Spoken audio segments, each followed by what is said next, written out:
네, 오늘은 사도행전 말씀을 저희 잠시 쉬고 3개월에 한 번씩 오전 예배 때 하는 성찬에 관련된 말씀 함께 나누고자 합니다. 누가복음 22장 14절부터 20절 제가 봉독한 내용에 보시면은 예수님께서 성찬을 제정하실 때 institute 이렇게 하는 것이다 라는 것을 정하셨을 때 말씀하신 말씀이 기록되어 있습니다. 오늘 말씀의 설교의 제목을 하나님의 구원의 뜻은 반드시 이루어진다 라고 정해보았습니다.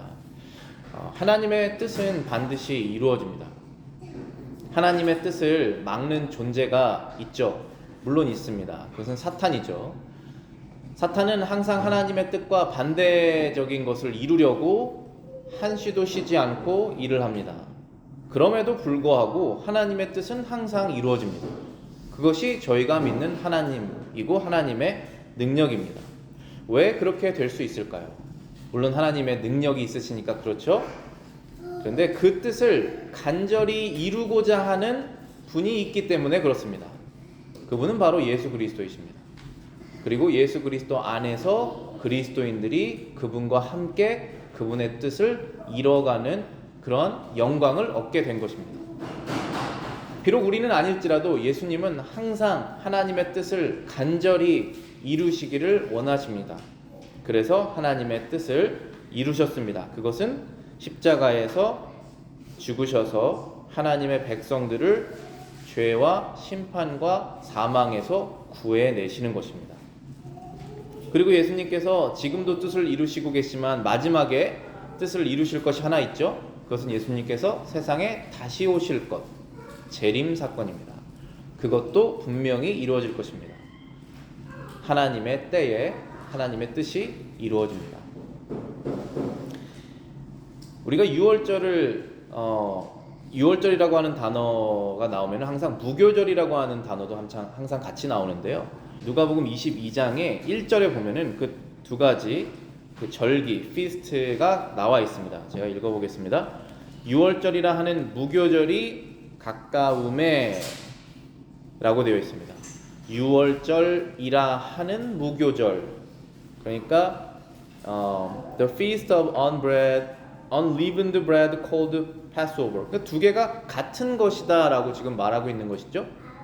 근데 6월절이라는 것은 제가 어린이 말씀 컬러링에도 전했지만 이스라엘 사람들이 애굽에서 탈출하는 전날 밤에 양을 먹고 문설주에 양의 피를 발라서 첫 아들이 죽는 재앙을 면한 날이죠. 첫 아들로 상징되는 집안 모든 사람들입니다. 그 사람들의 재앙을 면하게 하신 것이죠. 그게 바로 6월절입니다. 그럼 무교절이라는 것은 무엇이냐 하면 누룩이 없는 빵을 먹는 절기입니다. 7일 동안 먹는 것인데요. 왜 누룩이 없는 빵을 먹느냐 하면 누룩이라는 것은 죄를 상징하기 때문에 그렇습니다.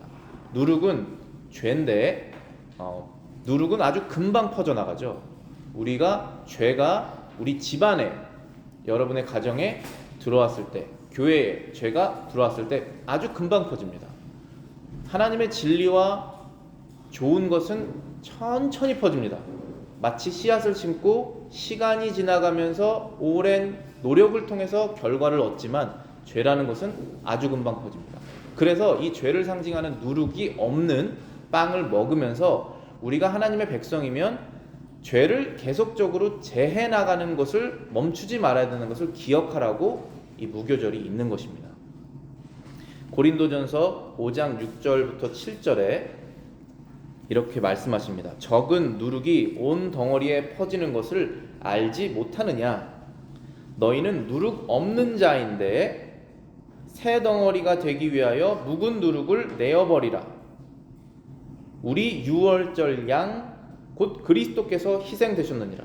자, 지금 제가 여러분들께 말씀드렸던 누룩, 유월절, 무교절, 예수 그리스도 다 이 구절에 나와 있죠. 여러분들 머릿속에 마음속에 믿음이 생기셨으면 이제 이러한 말씀들을 잘 씹으셔서 무슨 말씀이신지 이해를 하시고 이해되는 대로 생활에 적용하셔야 됩니다.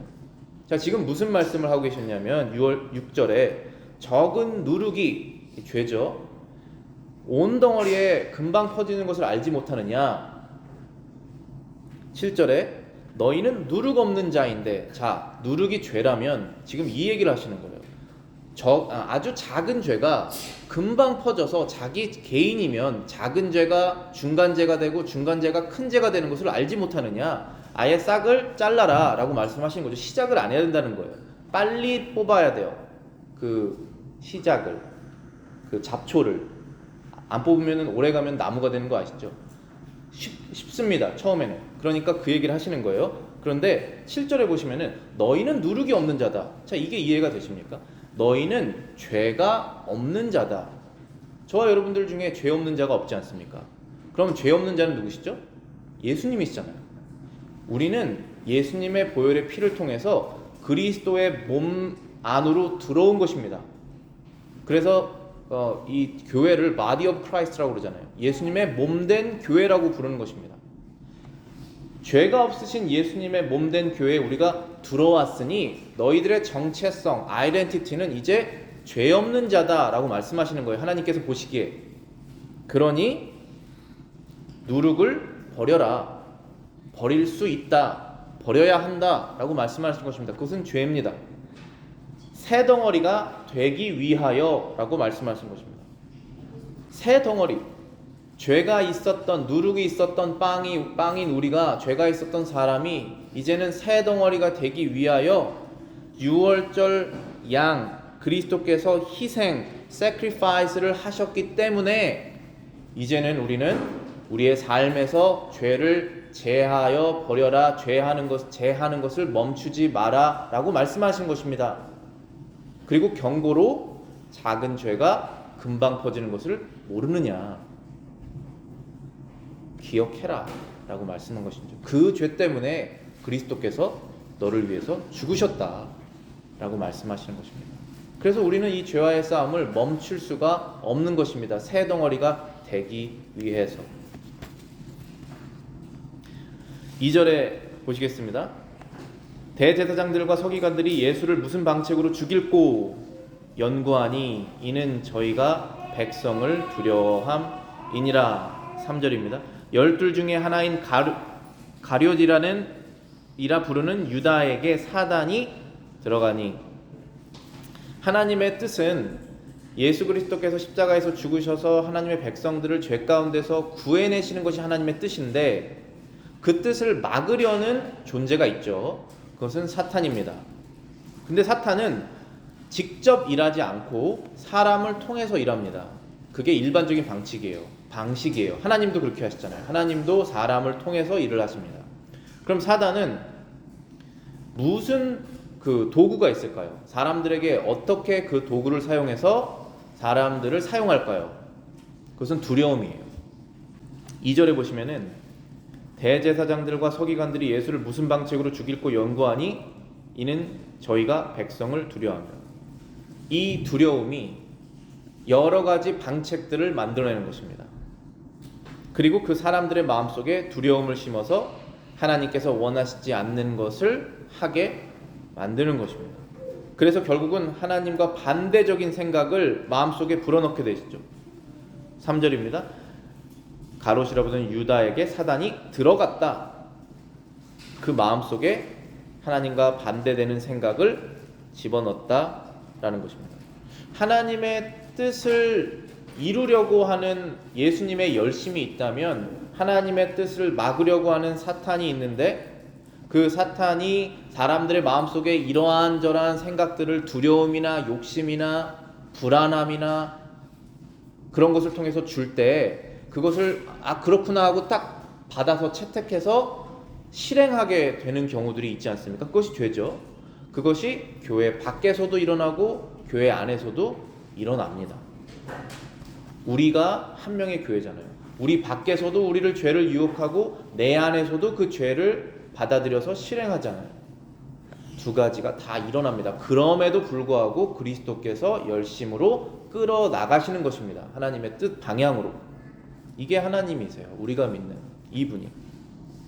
그러면 교회 안에서 일어나는 그 반대적인, 하나님과의 계획과 반대적인 것은 어디서 할 수 있느냐? 베드로를 우리가 가장 좋은 예로 들 수가 있죠. 베드로가 예수님께 이러한 말을 듣습니다. 마태복음 16장 21절부터 23절입니다. 22절부터 23절입니다. 베드로가 예수를 붙들고 항변하여 이르되 주여 그리마옵소서 이 일이 결코 주께 미치지 아니하리이다. 예수께서 돌이키시며 베드로에게 이르시되 사탄아 내 뒤로 물러가라. 너는 나를 넘어지게 하는 자로다. 내가 하나님의 일을 생각하지 아니하고 도리어 사람의 일을 생각하는도다 하시고 라고 그랬죠. 지금 베드로에게 사탄의 음성이 베드로의 마음을 지금 흔들어 놓은 것입니다. 그래서 어떻게 됐냐면은 베드로가 하나님의 일을 생각하지 않고 사람의 일을 생각해서 지금 이렇게 했습니다. 예수님께서 내가 이제 고난을 받고 십자가에서 죽을 것이다 라고 제자들에게 알려주시기 시작해요. 그랬더니 베드로가 절대로 죽으시면 안 됩니다. 절대로 예수님을 내가 보호할 것입니다. 죽게 놔두지 않겠습니다. 이 얘기를 합니다. 그랬더니 예수님께서 칭찬하시지 않고 뭐라고 말했습니까? 사탄아 내 뒤로 물러가라. 너는 나를 넘어지게 하는 자로다.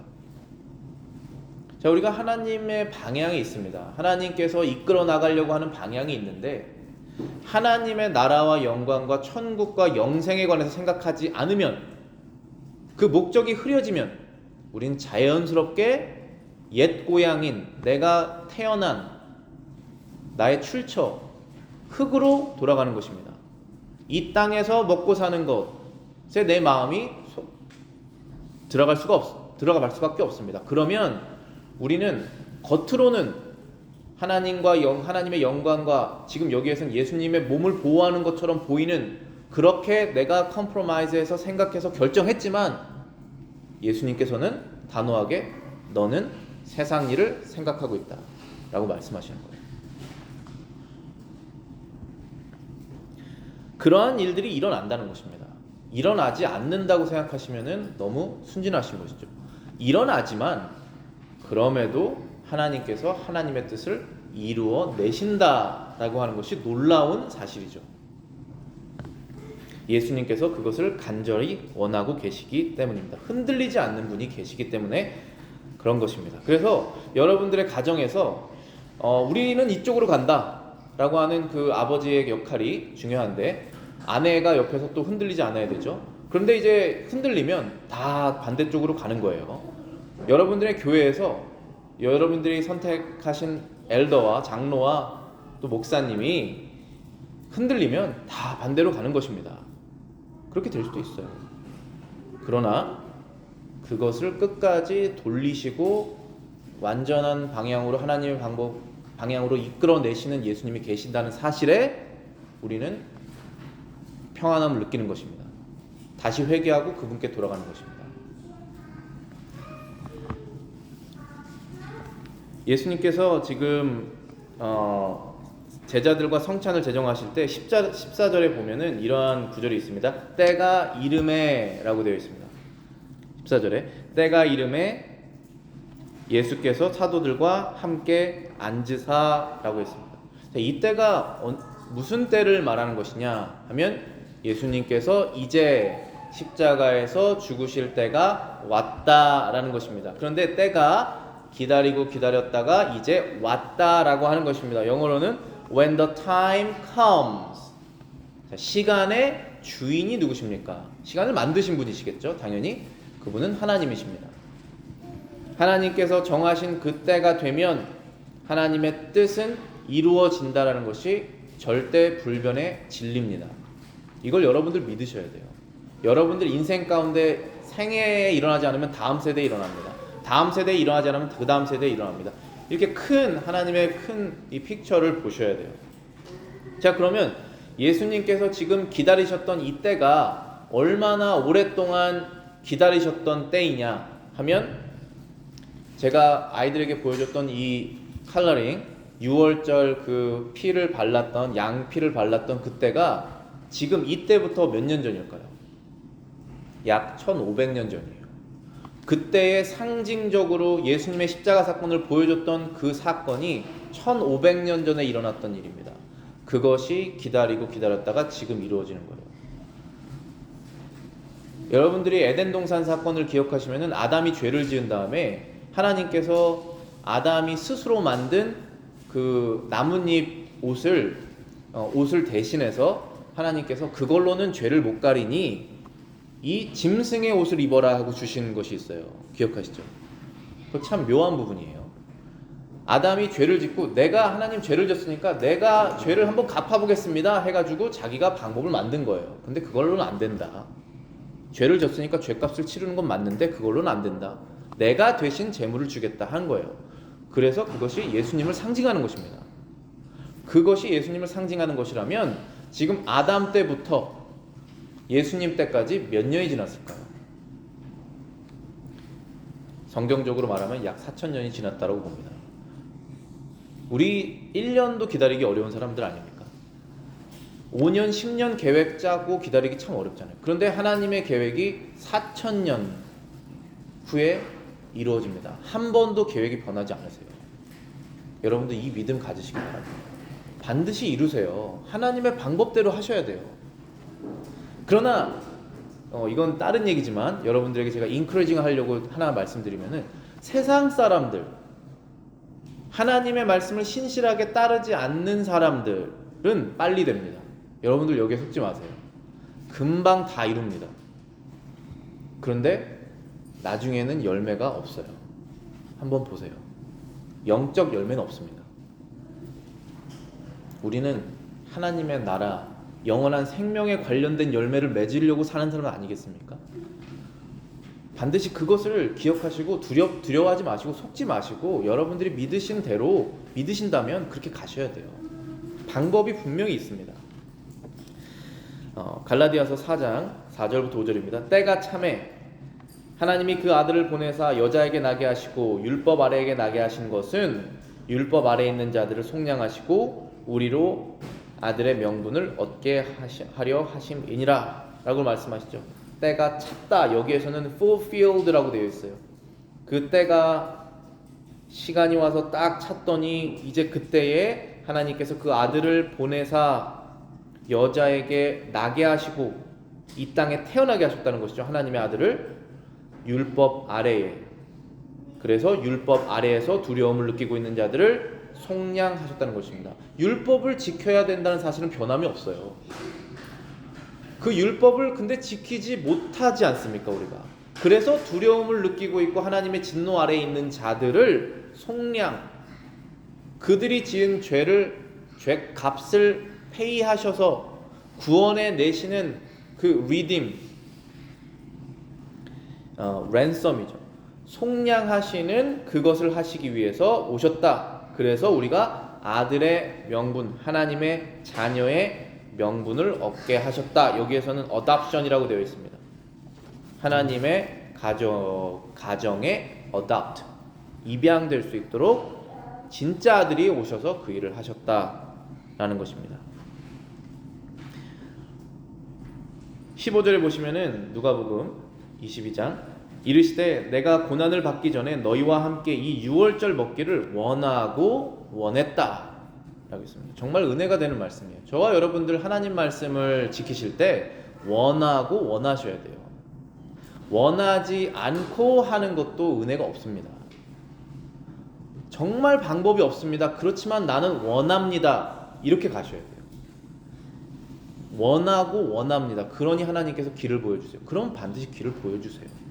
하나님이 여러분이 지금 맞닥뜨리고 계신 상황과 세상보다 크십니다. 그 세상을 만드신 분이세요. 이건 정말 사실이잖아요. 그러니까 우리가 중요한 것은, 우리의 마음에 중요한 것은 원하고 원하는 것이 중요해요. 그런데 그것이 없습니다. 저희들 마음속에. 그래서 그것을 구하셔야 돼요. 난 정말 그것을 원합니다. 그것을 구합니다. 주십시오. 그럼 하나님 주십니다. 왜냐하면 그렇게 약속하셨잖아요. 구하라. 그러면 찾을 것이다. 얻을 것이다. 말씀하시잖아요. 바로 그 말씀이십니다. 항상 하나님께서 먼저 사랑으로 계획하십니다. 누군가는 플랜을 가지고 있어야 돼요. 누군가는. 우리는 하나님을 향한 플랜이 없어요. 마음속에. 그래서 플랜이 없습니다. 근데 하나님께서 먼저 플랜을 세우셔야 돼요. 그래서 하나님께서 빅 플랜 하세요. 그런데 무엇을 가지고 플랜을 세우시냐? 하나님의 영광, 우리에 대한 사랑.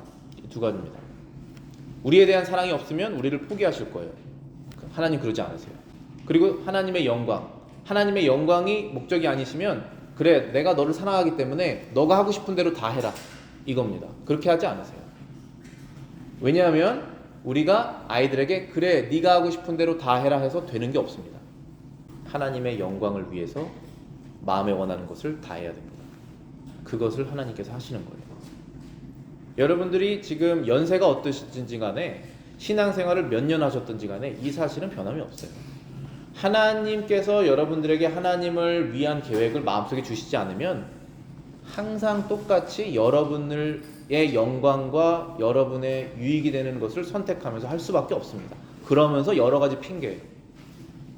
그러나 예수님께서는 우리를 대신하셔서 죽으신 것도 그렇고 우리를 대신하셔서 하나님의 열심을 우리 마음속에서 불어넣으시는 것이죠. 원하는 그런 마음으로. 그래서 예수님께서 하신 일이 무엇입니까? 우리의 죄를 짊어지시고 죽으신 것입니다. 그것이 성찬의 의미죠. 19절부터 20절에 예수님께서 말씀하십니다. 또 떡을 가져가라 살해하시고 떼어 저희에게 주시며 가라사대 이것은 너희를 위하여 주는 내 몸이라 너희가 이를 행하여 나를 기념하라. 그리고 저녁 먹은 후에 잔도 이와 같이 하여 가라사대 이 잔은 내 피로 세우는 새 언약이니 곧 너희를 위하여 붓는 것이라. 예수님의 몸을 주셔서 우리를 구원하시고 예수님의 피를 흘리셔서 우리의 죄를 씻어내신 것입니다. 내 피로 세우는 새 언약 New Covenant in my blood라고 되어 있습니다. 그 피를 흘리시지 않으셨다면 우리의 죄는 씻겨지지 않은 상태로 남아 있습니다. 그런데 피를 흘리셨기 때문에 우리의 죄는 씻겨졌습니다. 믿는 자들은. 그것이 성경의 약속이에요. 믿는 자들은 그게 예수님에 대한 내용이잖아요. 예수님을 믿는 자들은 너와 너희 집이 구원을 얻으리라. 이것이 복음의 말씀입니다. 그리고 피라는 것을 통해서 죽음이라는 것을 통해서 이 언약을 맺으신 이유는 영원히 깨지지 않는 언약을 말씀하시는 거예요. 죽음보다 더 강력한 힘은 없습니다. 우리가 사람이 갖고 있는 것 중에 내가 맹세를 했는데도 안 믿어주면 내가 내 목숨을 걸고 맹세하겠다고 사람이 말하게 될 수밖에 없어요. 정말 안 믿어주니까. 그것보다 더 강한 건 없습니다. 영원히 깨지지 않는 하나님의 사랑을 그 피로 맺으신 것입니다. 그런데 이 언약을 누가 맺으셨냐? 하나님이 맺으셨는데 누구와 맺으셨냐? 그의 아들과 맺으신 거예요. 하나님과 그의 아들 예수님 사이에 맺은 언약입니다. 우리와 하나님 사이에 이 언약이 맺으면 문제가 돼요. 왜냐하면 이 언약은 깨질 수밖에 없거든요. 그런데 그리스도와 하나님 아버지와의 맺은 계약은 깨지지 않습니다. 왜냐하면 계약 맺자고 하신 분도 계약을 맺겠다고 하신 분도 신실하시기 때문에 그 계약을 간절히 열심히 원하시는 분이시고 능력도 있으시기 때문에 깨지지 않습니다. 그럼 우리는 그 계약에 어떻게 속했느냐? 그리스도께서 그 계약을 맺겠습니다라고 하신 그 계약에 우리도 속하게 된 것이에요. 그리스도를 믿으면서 그리스도의 몸에 속한 것입니다. 머리는 그리스도시고 몸에 속한 것이에요. 그것이 바로 믿는 사람들의 공동체인 교회입니다. 그 공동체에 속한 사람들이 그리스도께서 너희를 대신해서 맺으신 그 계약을 잊지 말고 기억하면서 살아라라고 하는 것이 성찬이죠. 그것이 성찬의 의미입니다. 하나님께서 하나님의 뜻을 때가 되면 이루셨습니다. 그런데 아직 한 가지 이루어지지 않은 것이 있죠. 그것은 예수님께서 다시 오시는 그 사건입니다. 그것은 미래예요. 그때가 되면 이루어질 것입니다. 그 얘기도 예수님께서 잠시 하세요. 여기서 보시면은 14절에 그 얘기하시고 15절에 간절히 내가 원한다 말씀하신 다음에 16절에 이런 말씀을 하세요. 내가 너희에게 이르노니 이 유월절이 하나님의 나라에서 이루기까지 다시 먹지 아니하리라 이 말씀하시고 그 다음에 17절에 잔을 받으사 살해하시고 이것을 너희끼리 갖다 나누라 하시고 18절에 내가 너희에게 이르노니 내가 이제부터 하나님의 나라에 임할 때까지 포도나무에서 난 것을 다시 마시지 아니하리라. 이 두 가지 말씀하신 거예요. 먹지 않겠다, 마시지 않겠다. 언제까지? 하나님의 나라가 임할 때까지. 그게 언제입니까?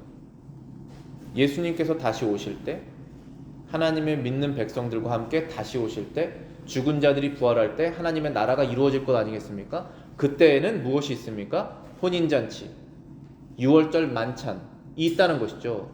지금 무엇을 먹지 않겠다고 말씀하셨습니까? 포도주스, 그 다음에 유월절 어린 양고기, 이걸 먹지 않겠다고 말씀하신 거잖아요. 근데 다시 먹겠다고 말씀하신 거잖아요. 그때까지 잔치는 유예된다 라고 말씀하는 것이죠. 다 왔을 때 잔치는 시작된다 말씀하신 거잖아요. 아직도 잔치가 시작되지 않았습니다. 예수님께서 다시 오지 않았다는 뜻이에요. 왜 안 오셨을까요? 아직 다 안 모였어요. 천국 잔치에 모여질 사람들이. 기억하시죠? 오늘 마태복음 22장에 오라 오라 오라 했는데 나는 바쁘다, 나는 일해야 된다.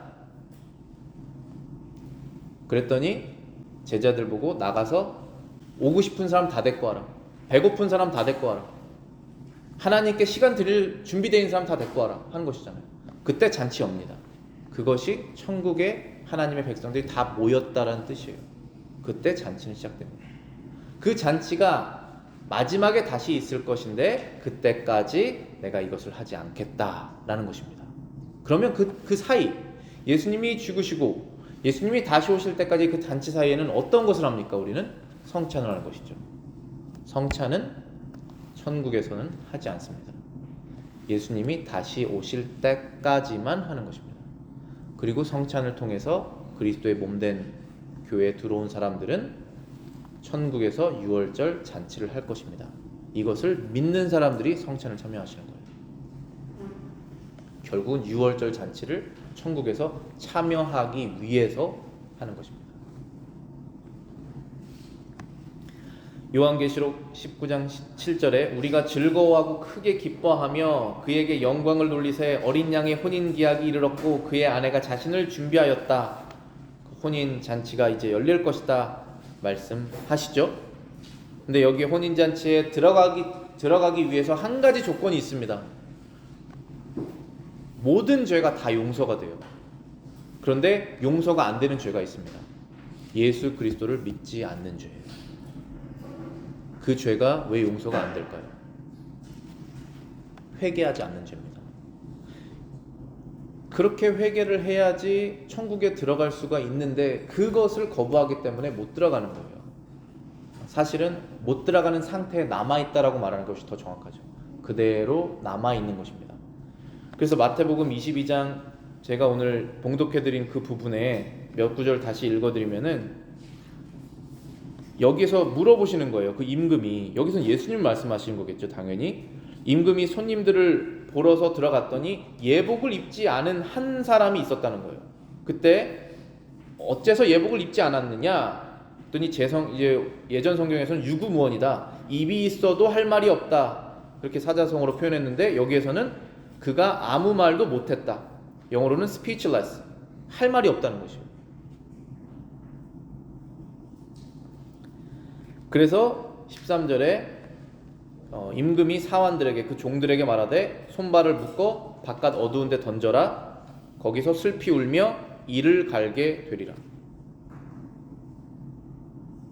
청함을 받은 자는 많되 택함을 입은 자는 적으니. 사실 정말 그렇죠. 예수님에 대한 복음을 들은 사람은 많지만 응답해서 온 사람은 적습니다. 숫자적으로. 그렇잖아요.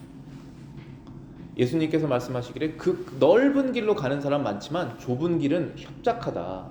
그래서 찾는 자가 적다 라고 말씀하셨잖아요. 정말 적습니다.